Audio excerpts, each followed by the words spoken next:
shall go now to be an heirloom of the North Kingdom, but records of it shall be left in Gondor, where also dwell the heirs of Elendil, lest a time come when the memory of these great matters shall grow dim. And after these words, hope you have enjoyed a little excerpt from the Lord of the Rings, the Fellowship of the Ring. Welcome to today's episode of Ministry Matters That Matter.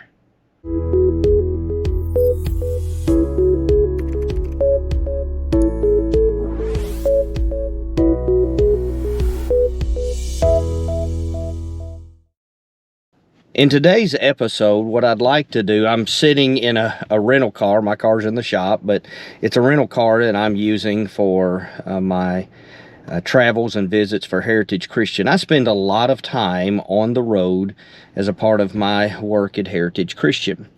And so I am also needing to teach classes, prepare lessons, etc.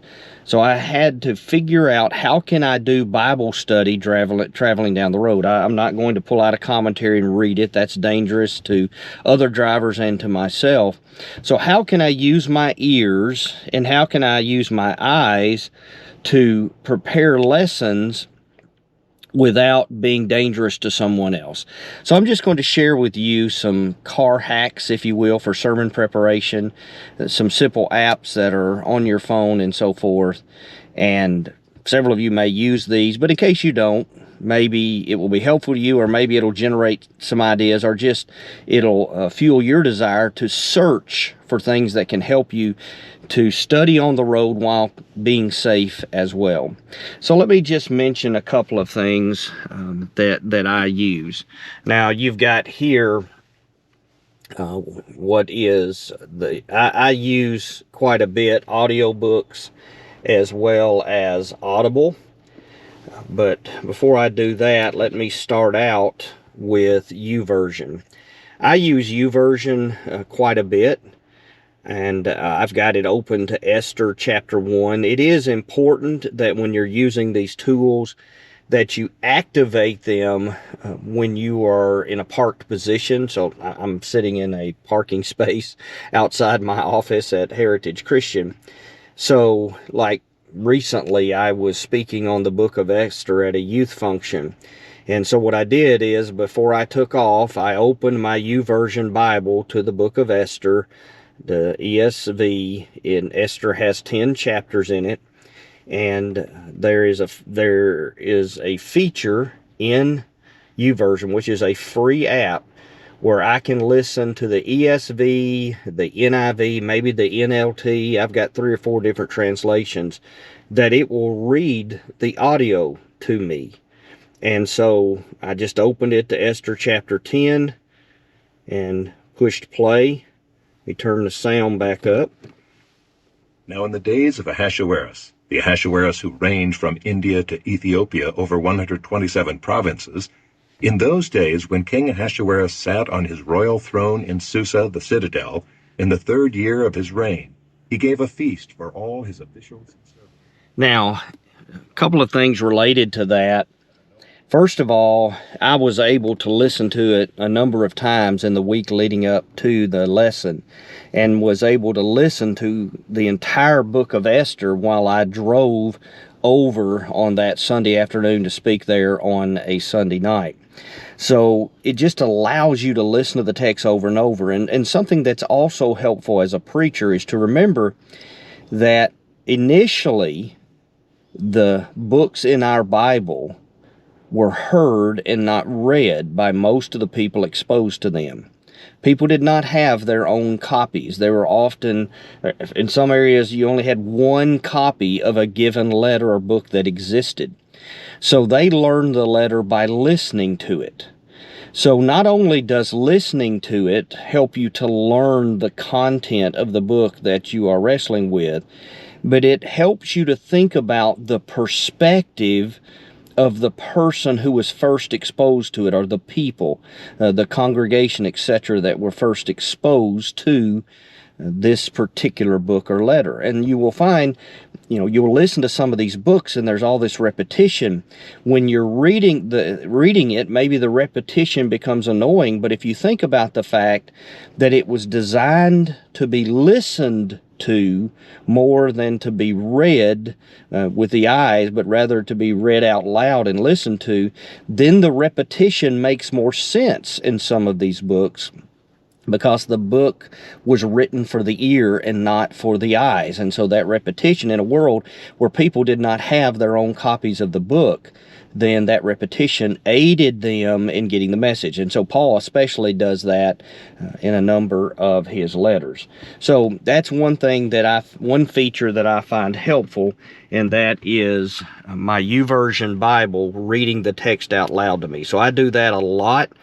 In fact, this week, just driving back and forth to the office, I've been working through the book of Matthew. And so in the last 2 days, I think I'm up to Matthew chapter 12.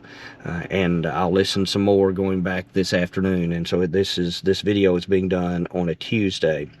Another feature that I find very helpful is I have Microsoft on my phone. We actually have Microsoft 365, where it's shared with family and so forth.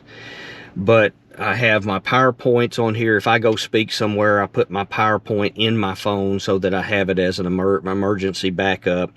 But also, if you've got notes for a lesson. So here are some notes that I had gathered related to the book of Esther.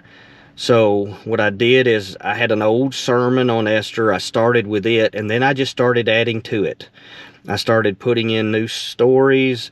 I started gathering more information. And so I just created a file to put all the information. So, for example, here's some information on Xerxes or Xerxes, depending on how you were taught to pronounce it. Information from the IVP background study Bible, or background commentary. Actually, it's not a study Bible, but a commentary. I've got all of that in there. And so let me give you an example of what can help you. That's a pretty big file. And so I can open it up, and on the Microsoft Word app, there is a read aloud button. So you can punch that read aloud button. The Greek name for the king the Hebrew text refers to as Ahasuerus, ruled Persia from 486 to 465 BC. His father was Darius the Great, and his mother was Atossa, the daughter of Cyrus. He inherited an extensive empire from his father, but was unable to expand it. So you can have your notes in here. Let's see, not long ago, I did a message on the Gospel of John when I was speaking at a preacher's retreat. I was just going to look and see if I can find it. It's not popping up quickly. Oh, there you go. So I spoke on the Gospel of John at a workshop, and all I have to do before I leave, again, don't be trying to punch all these buttons while you're driving down the road.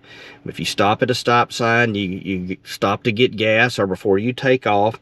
I had 6 pages of notes on the Gospel of John that I plan to share with those who were at the preacher's retreat. So I just opened it up and clicked read aloud. Introduction to the Gospel of John. Kirk Brothers. Author, the writer of the Gospel of John, does not give his name. There are different suggestions given as to who wrote it. 1. John the Apostle. 2. John the Elder, known in the writings of the Church Fathers. 3. Lazarus. 4. Some 2nd century person. So those are just some notes that I had down on the Gospel of John. So that's just an example of where I can listen to my notes that I've compiled going down the road. Let's say, for example, that you want to listen to what a commentary says on John chapter 3. If you've got that commentary, like I use the Logos software and I use the Accordance software. My favorite Bible study software is Accordance. but Logos would be a very close second. Both high-quality study programs. Well, you can copy and paste John chapter 3, let me say, the Tyndale commentary. I can copy John chapter 3 from my Accordance software commentary series, and I can paste that into a Word file. I can then upload it to my phone, and then open that Word file and push the read aloud button, and it'll read for me the Tyndale commentary on John chapter 3. So that there are more and more Kindle books that you can get on audio. There's just a lot out there that's available on audio. And so what I have found is, if nothing else, the UVersion Read the Bible Aloud feature and the Read Aloud feature on Microsoft Word are tremendous in helping you to get ready to speak, to prepare lessons, to get content into your mind.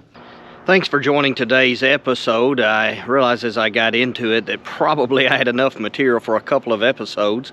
So we'll break off here on some things I do traveling down the road to do sermon prep, and I'll pick up and share some more in our next episode.